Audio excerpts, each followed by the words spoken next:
bienvenue. Bienvenue dans À retenir, votre émission autour du verset à mémoriser du guide d'études de l'école du sabbat. Le verset à mémoriser de cette semaine se trouve dans le livre de l'Exode, le chapitre 34, les versets 6 et 7.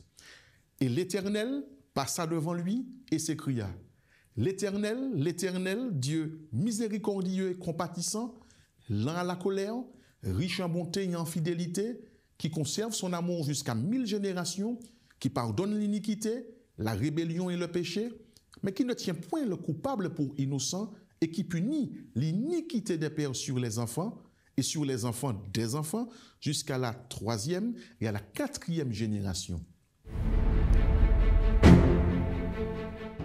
Alors, quel était le contexte?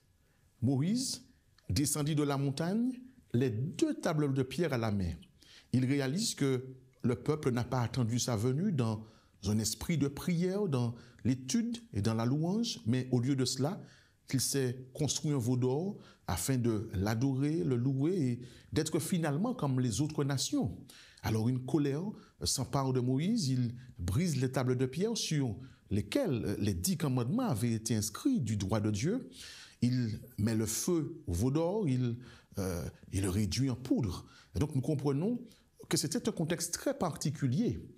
Au chapitre 34 de notre verset à mémoriser, là nous comprenons, nous lisons que Moïse est appelé par Dieu à monter à nouveau sur la montagne avec les 2 tables de pierre afin que Dieu puisse y réécrire les 10 commandements. Ce passage met premièrement en lumière l'amour et la miséricorde de notre Dieu. Un Dieu riche en bonté et en fidélité, un Dieu lent à la colère, un Dieu qui pardonne le pécheur et fait grâce aux transgresseurs. Deuxièmement, il met également en lumière la responsabilité du coupable vis-à-vis de sa faute et de ses conséquences sur sa descendance s'il ne se repent pas, s'il ne délaisse pas son péché et s'il ne fait pas de Dieu son ami intime. À travers ce verset, nous comprenons que Dieu souhaite que nous soyons assurés de son amour pour nous, de sa présence à nos côtés. Son vœu est que nous lui permettions de nous aider à nous relever, que nous lui confessions nos péchés et que nous lui réclamions la force pour lui obéir et que de notre obéissance découlent des bénédictions pour nous et pour nos proches. Ne désespérons pas et ne pensons pas que Dieu nous a abandonnés et que nous ne pourrons plus jamais revenir à lui. Allons à lui tel que nous sommes et confessons-nous à lui.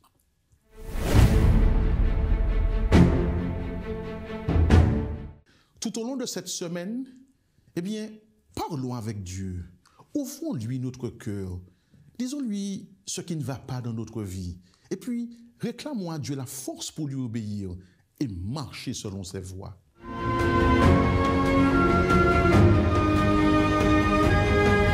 Voilà pour notre réflexion autour du verset à mémoriser.